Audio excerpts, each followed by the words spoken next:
بے وقوفی اس لیے ہے کہ جب آپ کے پاس نہیں ہے تو آپ کیوں چاہتے ہو کہ میرا پہلے مہینے میں کمیٹی کھل جائے اور میرے کو جتنے پیسے مل جائیں؟ بھائی قرضوں سے اپنے آپ کو بچاؤ، جتنا ہے اتنا خریدو، آپ اتنا خرچ کرو.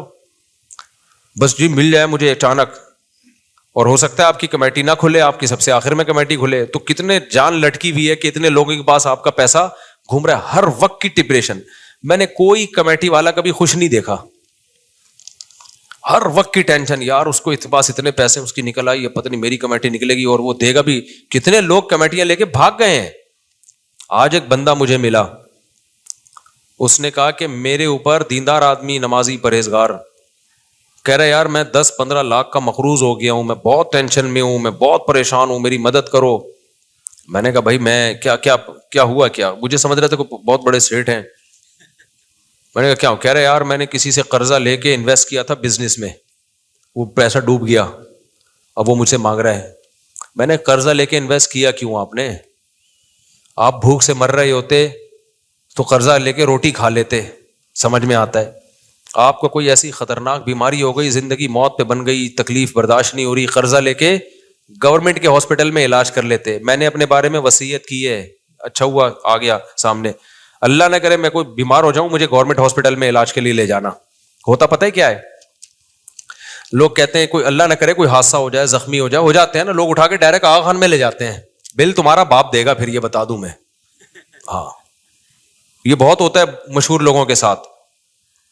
جہاں دیکھا کوئی ایکسیڈنٹ ہوا، کوئی فائرنگ کراچی میں، اللہ سب کو بچا کے رکھے، عافیت سے رکھے، زخمی ہو گئے ڈائریکٹ جی آغا خان میں لے جاؤ. تو جو مجھے آغا خان میں لے کے جائے گا بل پھر وہی دے گا سارا، یہ میں بتا دوں. کیونکہ اس وقت آدمی ہوش میں نہیں ہوتا، جہاں لوگ لے جا رہے ہوتے ہیں آدمی چلا جاتا ہے. پھر جب 15 20 30 40 50 لاکھ 1 کروڑ کا بل بن کے آ گیا تو عذاب ہے بھائی. یہ ہسپتالوں میں، گورنمنٹ ہاسپٹل میں وہی علاج ہوتا ہے جو پرائیویٹ میں ہوتا ہے. ہاں ٹیسٹ ویسٹ میں کوشش کرتا ہوں، جو چھوٹے موٹے ٹیسٹ ہیں وہ اچھے ہاسپٹل سے کرواؤں. لیکن جب کوئی اللہ نہ کرے بڑی بیماری آتی ہے جس میں لاکھوں روپے روز خرچ ہوتے ہیں، بھائی وہ آدمی گورنمنٹ میں ہی کروا لے. سمجھ میں؟ تو اپنے آپ کو اتنا نہیں مصیبتوں میں ڈالو. میں نے لوگوں کو دیکھا ہے، کروڑوں پتی لوگوں کی جائیدادیں بک گئی علاج میں. تو کیوں یار ایسا؟ پھر زندہ رہ کے بھی آدمی کہتا ہے ختم. ٹھیک ہے نا؟ ایک ٹیکا اتنا مہنگا لگ رہا ہوتا ہے. تو یہ کھرب پتی لوگوں کے کام ہے. آغا خان میں علاج کروائیں، جو مہنگا علاج ہے وہ زرداری صاحب کروائیں، وہ نواز شریف صاحب کروائیں، لوگوں پہ سوٹ کرتی ہیں یہ چیزیں. نارمل جو ہم جیسے لوگ ہیں، میں نہیں کہہ رہا ہم غریب ہیں، اللہ نے میرے پاس بہت کچھ دیا ہے، لیکن میں کیوں سارا آغا خان میں لگا دوں بھائی؟ میں چھوٹی موٹی بیماری ہے، ٹیسٹ ہیں، وہ ٹھیک ہے، اس کے لیے تو جو ہے نا وہ آپ کوشش کریں لیب اچھی ہونی چاہیے، اس میں تو میں آغا خان ہی کو ترجیح دیتا ہوں.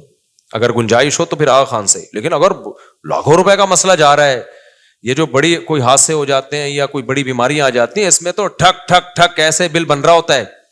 مجھے یاد ہے آج سے 10-12 سال پہلے میرا بچہ جو ہے نا گرا سر کے بل، سر پہ چوٹ لگی، شرارتیں کر رہا تھا تو الٹیاں شروع ہو گئیں. آپ کو پتا ہے سر پہ چوٹ کے بعد الٹی آنا خطرناک ہوتا ہے. فوراً MRI وغیرہ کروانا پڑتا ہے کہ دماغ میں، MRI کہتے ہیں، کیا کہتے ہیں، دماغ کا MRI، سوری CT اسکین تھا یا پتہ نہیں MRI تھا کیا. اب مجھے زیادہ ہسپتالوں کا پتہ نہیں تھا، میں نے ایک دوست کو بولا یار فوراً ہاسپٹل جاؤ، اس کے ڈاکٹر نے کہا CT اسکین کرواؤ، پتہ نہیں MRI کرواؤ دماغ کا. وہ مجھے لے کے جا رہا ہے، ہم جا رہے ہیں وہی والی FX میں نا، وہی جس کو یوں گھماتا ہے آدمی. تو وہ جا رہا ہے لیاقت نیشنل کی طرف یا آغا خان کی. میں نے کہا بھائی یہ CT اسکین کا خرچہ کتنا ہوگا؟ کہہ رہے 50,000 60,000. اب 10 سال پہلے 50,000 بہت بڑی رقم تھی. میں نے کہا آپ نے پہلے مجھ سے پوچھا ہے کہ میری جیب میں 50,000 ہیں بھی کہ نہیں ہے؟ کہہ رہے نہیں دیکھیں مفتی صاحب علاج پہ کمپرومائز نہیں کرنا چاہیے، بچے کا علاج ہمیشہ اچھا ہونا چاہیے. میں نے کہا مجھے مشورے نہیں چاہیے، آپ اس کو اس ہاسپٹل میں لے کے جاؤ جہاں پیسے کم خرچ ہو. میں نے کوئی بھیک تھوڑی مانگنی ہے لوگوں سے یار، یہ بھی لوگوں کی اوقات ہے، اوقات سے بڑھ کر علاج ہو رہے ہیں، پیسے نہیں ہے تو آ کے بھیک مانگ رہے ہیں. بھائی یہ گورنمنٹ ہاسپٹل ٹھیک ہے، وہ بات نہیں ہے یہاں پہ، لیکن یہ بھی بنے ہوئے ہیں. اپنی چادر دیکھ کے پاؤں پھیلاؤ، آپ فنڈر بننے کی کوشش مت کرو. یہ کوئی طریقہ نہیں ہے کہ جی چونکہ علاج یہاں معیاری نہیں ہوتا میں نے آغا خان میں ہی کرانا ہے اور زکاتیں مانگنی ہے میں نے. تو یہ کون سا طریقہ ہے بھائی؟ میں نے کہا بھائی کیا کر رہا ہے کہیں اور سے. مجھے بڑا غصہ آیا اس کے اوپر، میرے سے پوچھ رہے نہیں ہو کہ آپ کے پاس پیسے بھی ہے یا نہیں ہے. اور اس وقت میرے اگر 50,000 کا بل بنا دیتا نا وہ, میں تو گیا تھا, اس کی الٹیاں ٹھیک ہو جاتی, مجھے الٹیاں لگ جانی تھی وہ. تو پھر ہم گئے ادھر سول ہاسپٹل گئے, 10 روپے کی پرچی بنی ہے, وہی رپورٹ آئی ہے اس کی بالکل. انہوں نے کہا ٹھیک ہے, کوئی اندر سے کوئی مسئلہ نہیں ہے. میں نے ڈاکٹر کو دکھایا, میں نے کہا یہ سول ہاسپٹل کی لیب کی رپورٹ ہے, کوئی مسئلہ تو نہیں ہے, ایسا تو نہیں غلط رپورٹ ہو. ڈاکٹر نے کہا نہیں کوئی فرق نہیں ہے, سول ہاسپٹل سے کرا لو, لیاقت نشر سے کرا لو, آخان سے کرا لو. اور کتنے آرام سے 10 روپے کی پرچی بنی اور اب فٹ فاٹ ہے الحمدللہ, کوئی مسئلہ نہیں ہوا. تو یہ آج کل ایک بہت بڑا مرض ہے کہ ہر آدمی کو علاج چاہیے. آغا خان میں ٹھیک ہے معیاری علاج ہوتا ہے, لیکن آپ اپنی, ایسا تو پھر امریکہ میں اور زیادہ اچھا علاج ہوتا ہے,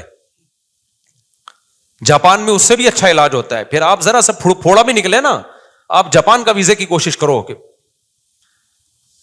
میرا جو ہے پھوڑا وہاں سے ٹھیک کراؤں گا, کیونکہ یہاں بہت سارے اناڑی ڈاکٹروں نے پھوڑوں کو کینسر میں تبدیل کر دیا ہے. تو اس لیے جو اپنی اوقات ہے اس سے آگے نکلنے کی کوشش مت کرو. میں نے مجھے بھروسا, میں نے کہا بھائی, تو میں نے اپنے بارے میں بھی یہاں بھی کل پرسوں میں نے ساتھیوں کو بٹھایا, میں نے کہا کوئی خدا نہ خواستہ ایسا کوئی حادثہ ہو جائے, کوئی زخمی ہو, آغا خان جو لے کے جائے گا بل اس کا باپ بھرے گا. پھر میں نے بتایا, میں نے کہا میں سیدھے سے لے جانا گورنمنٹ ہاسپٹل, عباسی لے جاؤ یا ادھر لے جاؤ, سب ایک ہی جیسے ہوتے ہیں. جتنی جو ہے نا, میں یہ نہیں کہہ رہا میری اوقات بہت تھوڑی ہے, اوقات الحمدللہ بہت بڑی ہے, لیکن میں اتنی ان چیزوں پہ, جب ایک چیز ایک سستے میں ہو سکتی ہے تو میں اتنے اپنے آپ کو ٹینشن میں کیوں ڈالوں کہ میری گاڑی بھی بک جائے اور جو سب کچھ, گھڑی بھی بک جائے, موبائل بھی بک جائے. تو بھائی اگر بہت ہے, اتنا ہے کہ تعلقات ہیں یا آپ مسلم, آپ کی اسٹیل ملیں چل رہی ہیں, پھر تو ان کے لیے یہ غریبوں والی باتیں کر رہا ہوں, جب میں کر رہا ہوں نا, گھٹیا باتیں ہیں یہ. لیکن اگر اتنا نہیں ہے آپ کے پاس کہ خربوں اربوں روپے نہیں ہے, تو پھر نارمل علاج کراؤ جیسے سب لوگ کراتے ہیں, ٹھیک ہے نا.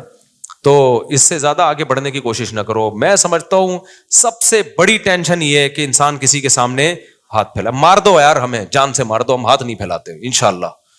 میری تو یہ ہے کہ یار مارنے دو مجھے آرام سے. ہمارے حضرت کی بھی یہ سوچتی, بیمار ہو جاؤں نا, مارنے دینا آرام سے. تو میں تو یہ, میرا یہ نظریہ, اللہ آزمائش سے بچائے, کیونکہ بعض دفعہ آدمی باتیں بہت بڑی کر رہا ہوتا ہے, جب آزمائش میں آتا ہے تو دو اس کی اوقات سامنے آتی ہے.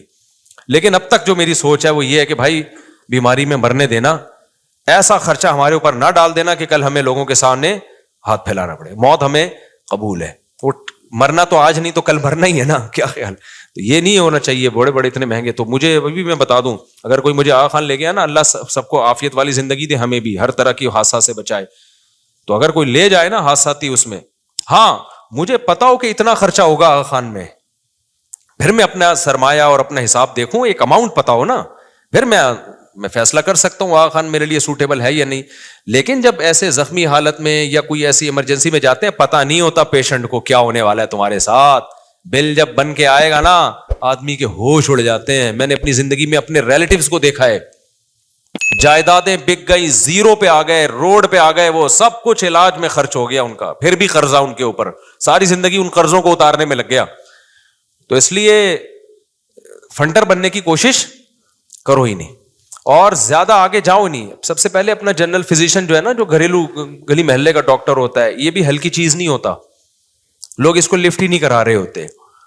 جو غریبوں کے علاقے کا ڈاکٹر ہے نا, بہت ایکسپرٹ ہوتا ہے وہ. آج مجھے ایک بڑے ڈینٹسٹ سے میری ملاقات, انہوں نے بتایا کہ یہ جو جنرل فزیشین ہوتے ہیں نا, جو غریبوں کے علاقوں میں ہوتے ہیں, جن کی بہت کم فیس ہوتی ہے, یہ زیادہ ایکسپرٹ ہوتے ہیں, کیونکہ ان کے پاس ایسے ایسے کیس آتے ہیں, پوری زندگی انہوں نے آڑے ترچھے لوگوں کو ہی سیدھا کیا ہوتا ہے. سمجھ رہے ہیں؟ تو یہ ہلکے نہیں ہوتے, اس کو لفٹ نہیں کرا رہے ہوتے, ایک دم ڈائریکٹ پہنچنا ہے جی. وہ جو 5,000 روپے انٹری کی فیس لے رہا ہے, تو اتنا مسئلہ نہیں ہے. میں جانتا ہوں ایک میرا پیٹ خراب ہو گیا تھا, تو ایک پیٹ کے اسپیشلسٹ تھے, یہاں بیٹھتے تھے, تو ان کی فیس پتہ نہیں 4,000 تھی. اورنگی ٹاؤن گیا تو 500 روپے فیس ہے ان کی. وہی دوائیاں یہاں بھی لکھ کے دے رہے ہیں, وہی وہاں بھی لکھ کے دے رہے ہیں. تو میں نے کہا ڈاکٹر صاحب یہ ادھر 4,000 فیس ہے, ادھر 500 روپے. تو انہوں نے کہا بھائی وہاں پیسے والے لوگ رہتے ہیں تو 4,000 فیس ہے, ادھر بےچارے غریب لوگ رہتے ہیں. تو میں نے کہا ہم پھر ادھر ہی آگے رہ لیتے ہیں, کیا خیال ہے, تاکہ ہم بھی پیسے والے, علاج میں ہمارا خرچہ بچے گا. لیکن اس کو اورنگی ٹاؤن والے لفٹ نہیں کرا رہے ہوں گے وہاں پہ کہ 500 روپے فیس ہے, یہ کیا علاج کرے گا. علاج تو ادھر ہوگا, نازم آباد میں ہوگا, ڈیفینس میں ہوگا. ابے وہاں بھی یہی بیٹھا ہوا ہوگا, پرچی الگ کٹ رہی ہوگی. تو آغا خان والے بھی وہی ٹیکا لگا رہے ہوں گے جو سول ہاسپٹل میں لگ رہا ہوگا. پھر بھی اگر بہت پیسہ ہے تو پھر آغا خان میں کراؤ, بہت زیادہ اگر ہے تو پھر صحت پہ کمپرومائز نہ کرو, لیکن اتنا پیسہ مقابلہ کرنا آسان کام نہیں ہے بھائی. اچھا یہ میں واقعہ مکمل کر دوں تو وہ کہہ رہے تھے میں نے 8-10 لاکھ روپے کہیں سے قرضہ لے کے کاروبار میں لگا دی. اس سے مجھے یاد آیا کہ آغا خان میں جو لے کے جائے گا نا مجھے, بل کون بھرے گا؟ خود ہی بھرے گا وہ. تو اب اس میں کیا مسئلہ ہے, وہ کہنے لگے کہ میں پھنس گیا, میں یہ ہو گیا, یہ بہت کیسز آ رہے ہیں, میں نے فلاں سے ادھار لیا کاروبار میں لگایا. پر بھائی تیرے پاس جب پیسے نہیں تھے تو ادھار لے کے کاروبار میں لگایا کیوں تم نے؟ ہوس ہے, ہوس, ایک دم مالدار بننے کا شوق. اپنے پاس دھیلا نہیں ہے تو لوگوں سے لے کے لگا دو, اور وہ بڑا بے وقوف ہے جس نے دیے ہیں. اب کہہ رہے ہیں وہ لوگ کہہ رہے ہیں کہ وہ میرے اوپر سر پہ کھڑا ہوا ہے جس کے پیسے میں نے لیے تھے. میں نے کہا بھائی بات یہ ہے کہ جب آپ نے کسی کا پیسہ لے کے لگایا, اگر وہ ڈوب گیا تو اسلام میں نقصان انویسٹر کا ہوتا ہے, محنت کرنے والے کا نہیں ہوتا. محنت کرنے والے کا بس یہ نقصان ہے کہ اس کی محنت ضائع ہو گئی, تو بنتا ہی نہیں ہے. کیا خیال ہے؟ اب تو ٹینشن اس کو ہونی چاہیے, آپ کو تھوڑی ہونی چاہیے ٹینشن. یہ خوب اچھی طرح سمجھ لو, جب کوئی کاروبار کے لیے پیسہ مانگے نا اور آپ دو تو سمجھ لو اب شرعی لحاظ سے بھی واپس نہیں لے سکتے. مفتی کے پاس کیس آئے گا, مفتی اس کو فیور دے گا, آپ کو فیور نہیں دے گا. کیونکہ جب کاروبار میں پیسہ ڈوبا تو جس کا پیسہ تھا اسی کا ڈوبا ہے, آپ کا تو پیسہ ہی نہیں تھا تو ڈوبا کہاں سے؟ تو میں نے کہا میرے بھائی تو نے 10 لاکھ لیے ہوں, 10 کروڑ لیے ہوں, 15 کروڑ لیے ہوں,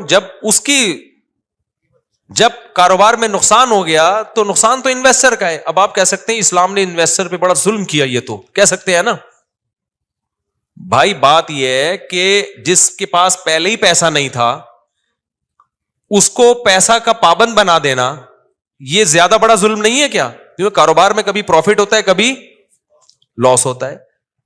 اس کے پاس اتنا پیسہ ہے نہیں کہ کاروبار میں لگا دے وہ, اور لاس بھی اس کے اوپر ڈالا جائے وہ تو زمین میں گڑ جائے گا. ہاں اس کی حماقت سے لاس ہوا ہے تو پھر اس کی ذمہ داری ہے. یعنی اس نے جیسے دکان کھولی چھوڑ گیا, رات کو سونے کی دکان کھولی, پیسہ آپ نے دیا, دکان وسیم نے بنائی, سونے کی دکان کھولی ہے اور سو رہا ہے اس میں. یہ دکان کس کی کھولی تھی اس نے؟ سونے کی, گولڈ کی دکان کھولی اور سو رہا ہے. چور سارا گولڈ لے کے چلے گئے. اب اس کو بھرنا پڑے گا کیونکہ یہ نقصان کس سے ہوا ہے؟ اس کی کوتاہی سے ہوا ہے. سونے کی دکان کون تالے لگائے بغیر چھوڑ دیتا ہے؟ یا اس نے کاروبار میں قیمت اتنی کم رکھی کہ اس کی حماقت تھی, اس سے نقصان ہو گیا. تو جہاں مزدور کی یا جو مزاربت پہ کام کرنے والا آدمی ہے اس کی حماقت سے جو نقصان ہوگا اس کا تو وہ ہوگا. جو قدرتی طور پہ کاروبار میں اب ہوتا ہے, کاروبار میں کسٹمر ہی نہیں آ رہے, تو وہ ٹوٹلی نقصان کس کا ہے؟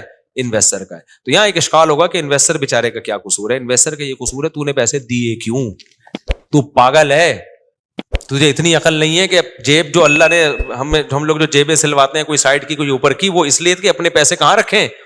یہ جو دوسروں کی جیبیں ہیں یہ آپ کے پیسے رکھنے کے لیے نہیں ہے. دوسرے کا اکاؤنٹ دوسرے کے پیسوں کے لیے کھولا ہے, آپ نے دوسرے کا اکاؤنٹ کھول لیا اپنا پیسہ رکھنے کے لیے, تو آپ سے بڑا تو اسلام آپ کو اس حماقت اور بیوقوفی کی سزا دیتا ہے. اور دنیا میں جتنے بھی لا ہے نا, ساری دنیا کی عدالتوں کا بھی یہ لا ہے کہ اگر آپ نے کسی کو پیسہ دیا اور وہ کھا گیا تو آپ قانون کے ذریعے نہیں لے سکتے. ہر جگہ عدالت کیا کرے گی؟ عدالت صرف یہ کرے گی جس نے پیسہ کھایا اس کو بلائے گی. پاکستان کا بھی یہ لا ہے, بلائے گی کہ آپ نے واقعی کھایا, آپ کا ہاں میں کھایا, میں دل سے مانتا ہوں کہ میں نے وسیم کے 1 کروڑ روپے کھائے ہیں. عدالت کہے گی کہ آپ واپس کریں, آپ بول دو میں نہیں کر سکتا واپس. نہ اس پہ پوری دنیا میں کوئی جیل ہے, پوری دنیا میں پاکستان سمیت کچھ بھی نہیں ہے اس پہ. عدالت کہے گی کتنے دے سکتے ہیں, کائنڈلی کچھ تو بولے نا آپ کہ میں 5 روپے دوں گا ہر مہینے. کتنے دوں گا؟ 5 روپے. اور آپ بولے میرے اتنے خرچے, کوئی ثبوت وہ بھی نہیں زیادہ مانگے جاتے اس پہ. عدالت کہے گی چلو ہر مہینے کتنے دے دو؟ 5 روپے. کورٹ کہے گی میرے خزانے میں جمع کرا دو, اور پھر ہم اس بندے کو, وہ بندہ 50 روپے کا پیٹرول خرچ کر کے کیا لینے جائے گا؟ 5 روپے. اس کے بعد پھر ایک دن آپ نے کہا میں نہیں دے رہا, اس دفعہ میرے پاس 5 روپے نہیں. عدالت پھر نوٹس بھیجے گی, آپ کورٹ میں گئے, جج نے پوچھا کیوں نہیں دے رہا؟ تو نے پکا وعدہ کیا تھا میں ہر مہینے 5 روپے دوں گا. سر وہ مسئلہ یہ میرے ماموں کا انتقال, میری نانی کا انتقال, میرے گھٹنے میں مسئلہ, میرے فلانے میں مسئلہ, میں 5 روپے نہیں, میں 2.5 روپے دوں گا. عدالت کہے گی بدتمیز, شرم نہیں آتی؟ آئندہ 2.5 روپے پابندی. اس سے زیادہ دنیا میں کہیں نہیں ہے. آپ سمجھ رہے ہیں میں مذاق کر رہا ہوں, حقیقت کر بتا رہا ہوں میں. عدالت کہے گی آئندہ وہ بھی بہت ہی کوئی سخت قسم کا جج ہوگا نا, وہ ڈانٹے گا. بدتمیز 2.5 روپے دینا پابندی سے, 2 پہ آ گئے 1.5 پہ آ گئے, بولو ہے ہی نہیں, کوئی لا نہیں ہے. آخر میں جب آپ وکیلوں کو تنگ کرو گے, جج کو چڑھ جاؤ گے نا جج کے اوپر, جج بولے گا دیے کیوں تھے اور بالکل صحیح کہہ رہا ہے وہ جج.